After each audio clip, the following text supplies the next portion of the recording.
अपना हक मांगने पर 30 मुस्लिम नौजवानों के खिलाफ एफआईआर। कारपोरेटर के घर के पास हंगामा मचाने के इल्ज़ाम में एक साथ 30 मुस्लिम नौजवानों के खिलाफ एफआईआर हो चुका है। नाजरीन, हाल ही में हुई बरसात की वजह से शहर के कई इलाके मुतासिर हुए हैं, जिसमें आरएमएल नगर वार्ड नंबर 22 बुरी तरह से मुतासिर हुआ है, जिसकी दिलसोज वीडियोस और तस्वीर एहसास टाइम्स पर हम दिखा चुके हैं। इस दौरान उस इलाके के बीजेपी कारपोरेटर मंजू के घर की वीडियो भी सामने आई है, जिसमें उस कारपोरेटर को शराब के नशे में इस कदर धुत देखा गया है कि उसे खुद अपने जिस्म के कपड़ों की भी होश नहीं थी। एक तरफ बरसात की वजह से जहां सारा इलाका डूब रहा था, लोगों को लाखों का माली नुकसान पहुंचा, कई लोग बेघर हो गए, बुजुर्ग बच्चे भीगने की वजह से आज तक बीमार हैं और कई घर ऐसे हैं जिनके पास पहनने के लिए कपड़े तक नहीं बचे। और सभी का इल्ज़ाम एक ही है कि शहर के मालदार इलाकों में गिने जाने वाले आरएमएल नगर नामी इस इलाके की इस हाल ज़बों का जिम्मेदार वहां का बीजेपी कारपोरेटर मंजू है। वोट लेकर कारपोरेटर तो बन गया, लेकिन अपने वार्ड में किसी किस्म का काम नहीं करवाया। ड्राइनेज का तो बुरा हाल। इसकी इसी नाकामी गैर जिम्मेदारी की वजह से महज 2 दिन की बरसात ने पूरे इलाके को अपने चपेट में ले लिया है और लोगों को जहनी और जिस्मानी अजियतों से गुजरना पड़ा, जिसकी वजह से इलाके के चंद नाराज नौजवान अपनी शिकायत लेकर कारपोरेटर के घर पहुंचे। लेकिन अफसोस, एक पब्लिक सर्वेंट, एक जिम्मेदार शख्स होने के बावजूद कारपोरेटर मंजू शराब के नशे में मदहोश पड़ा रहा। मौके पर मौजूद नौजवानों के मुताबिक इनकी शिकायत सुनने के बजाय उल्टा कारपोरेटर और उसकी बीवी नौजवानों को गालियां देने लगी। पहले से परेशान नौजवानों को कारपोरेटर और उसकी बीवी के इस रवैये से गुस्सा आ गया और दोनों तरफ से ज़बानी तू-तू मैं हो गई। मौके पर मौजूद मुतासिरा लोगों के मुताबिक कारपोरेटर के घर के पास जाने से पहले इन्होंने कारपोरेटर मंजू के नंबर पर सैकड़ों कॉल्स किए, लेकिन किसी भी कॉल पर रिस्पांस नहीं मिला तो मजबूरन नौजवानों को घर जाना पड़ा। लेकिन इसी को बहाना बनाकर कारपोरेटर और उसकी बीवी ने नौजवानों पर झूठे इल्ज़ामात लगाए और मुसलसल पुलिस पर दबाव डाला और पुलिस ने भी बगैर किसी तहकीक के 30 नौजवानों के खिलाफ एफआईआर दर्ज कर दिया। इत्तला के मुताबिक इसमें कई नौजवान 18 से कम उम्र के स्टूडेंट्स हैं और कई नौजवान ऐसे हैं जिनका इस पूरे वाक़ये से कोई लेना देना नहीं है। एक लड़का महज 17 साल का है, हाल ही में एसएसएलसी में अच्छे नंबरात से कामयाब हो चुका है।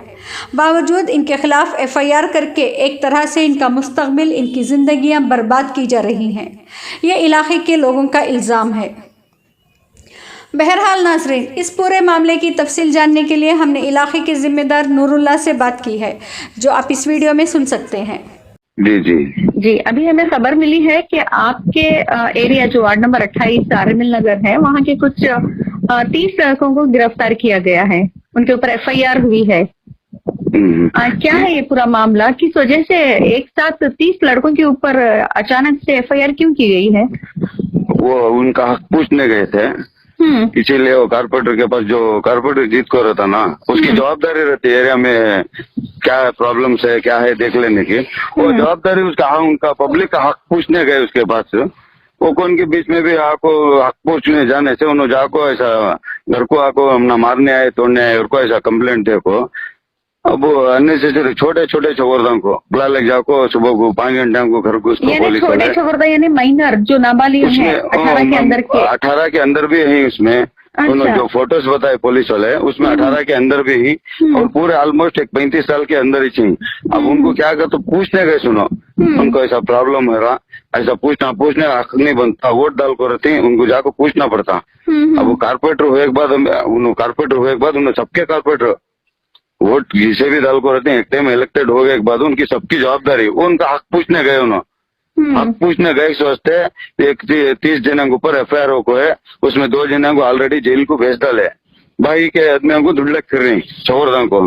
जो बाहर से वीडियो कर रहे थे, पुलिस वाले बोल रही 30 भी बोल सकती, जब उनकी हुकूमत है, बीजेपी गवर्नमेंट है, या 50 को भी डाल सकती, 100 को भी डाल सकती, हम हक नहीं पूछ सकते हमारा। तो वो तो जवाबदारी नहीं, वो एक वर्कर हो के राजकाल का 1.5 साल हो गया, उसके पीछे उन्हें जवाबदारी नहीं करने से ये पानी घुस को ऐसा प्रॉब्लम हुआ। अभी यहाँ पेरलेट भारत बाउंड्री में एक कॉम्पाउंड था, वो सब पूरे मुझे नौजवान सफरदा में सब मिल को जाको कॉम्पाउंड फोड़ को ये करने से पानी का प्रॉब्लम सब सॉल्व हुआ। उन आंखों तक देखे नहीं, क्या करो एटलीस्ट पूछे नहीं। अब दो एक एक घर में 25-30 हजार या 50,000 का नुकसान हो गए, फ्रिज, वॉशिंग मशीन, न्यायालय, हर एक चीज भी यहाँ लोकल घर में एक बार आदमी रो रही ना, उनकी परेशानी हम ना देखने हो रही नहीं। तो इनका जिम्मेदार कौन है? इसका रिस्पॉन्सिबिलिटी कौन लेगा? कारपोरेशन ही लेना, ये कारपोरेटर ही जिम्मेदार है। और उसके बावजूद भी हमें एक कंप्लेंट रेज करे, उसके कारपोरेटर के अपोजिट ऐसा उन्हें फोन रेस्पॉन्स करे नहीं, ऐसा नहीं, उसका कंप्लेंट नहीं ले, तुम्हें कोर्ट से कंप्लेंट कराना है। और बोल को स्टेशन में सर्कल इंस्पेक्टर बोले क्यों नहीं ले सकते वो? नहीं, ऐसा काउंटर केस नहीं, मेरा मुझे जितना ऑर्डर आया मैं उतना काम करता हूँ, ऐसा ही बोला सर्कल। यानी कि एक साथ 30 लड़कों के ऊपर FIR तक कर सकते हैं, लेकिन एक के खिलाफ कंप्लेंट भी नहीं ले सकते? नहीं ले सकते, ऐसा ही बोला हो। मुझे जितना ऑर्डर आया मैं उतना काम करता हूँ, ऐसे ही सबके सामने, एक 50-60 आदमी के सामने ऐसा बोला। लेकिन यहाँ पे ये भी खबर आ रही है कि उसकी जो बीवी है, जो अहलिया है, उनका दुपट्टा वगैरह भी खींचा गया है। ये यहाँ पे कितनी सच्चाई है? और इसका शर्ट भी घसीटिंग और बोल को FIR में डाल के ही, ये शर्ट भी नहीं पहना था। हाँ, वीडियो तो हमने भी देखी है, उसने तो शर्ट ही नहीं पहनी थी, बटन लगाते हुए देखा जा रहा था। पुलिस क्या बोल रही थी, तेरी बीबी को भेजो। ये बोलने का मतलब कैसा था, बोले तो तुम्हारे से काम करने के लिए नहीं हुआ तो तुम्हारी बीबी को भेज के जवाबदारी से काम करवाओ, ऐसा बोले थे। ये सब पुलिस वाले, सब बीजेपी वाले क्या बोल रहे हैं, बीजेपी तेरी बीबी को भेजो, और गाली दी सो ज्यादा, उन्होंने गाली दी सो। उनका वीडियो में उनका भी रिकॉर्डिंग में है, उन्होंने भी गाली दी सो, वो ऐसा तुम्हें वोट दी क्या मुसलमानों, ऐसा वैसा बोल के उन्होंने भी बोल के ही, उसे भी कौन भी सुने नहीं। ये डिपार्टमेंट को पूछे तो उनका भी जवाब नहीं है इसके बाद का। हक मिला, हक पूछने गए तो ऐसा प्रॉब्लम में होती है, हमारी कौम भी ऐसी है। अभी माइनर लड़कों के ऊपर इन्होंने FIR की है, इसके लिए कुछ किया गया है? नहीं, माइनर तो एक 5 लड़कों को पकड़े थे, सुबह में 3 लड़कों को, ऐसा ही वो माइनर थे, स्टूडेंट थे, SSLC का एक का रिजल्ट भी अच्छा आ गया था उसमें, वो वजह सब बता के उसको थोड़ा ज्यादा आदमी लोग, पूरा मोहल्ले के आदमी बैकन सब आने से, थोड़ा प्रेशर रहने से वो बच्चों लोग को छोड़े, नहीं उसको जेल को भेज दिया, जेल को।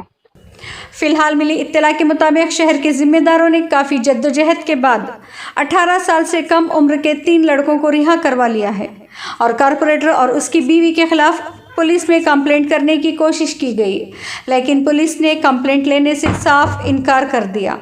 ऐसे में सवाल उठाना लाजिम है कि 30 नौजवानों में जो बेकसूर हैं उन्हें क्यों और किसके इशारे पर गिरफ्तार किया गया है, उन्हें कौन इंसाफ देगा, और कारपोरेटर की गैर जिम्मेदारी की वजह से उस वार्ड का और वार्ड के लोगों का जो नुकसान हुआ है, जिस जहनी और जिस्मानी अजियत से वो गुजरे हैं, उसका जिम्मेदार कौन, उनके नुकसान की भरपाई कौन करेगा, और क्या इंतज़ामिया इस गैर जिम्मेदार कारपोरेटर के खिलाफ कंप्लेंट दर्ज करके इस पे कार्रवाई करेगी या नहीं, या हमेशा की तरह इस बार भी एक तरफा कार्रवाई होगी।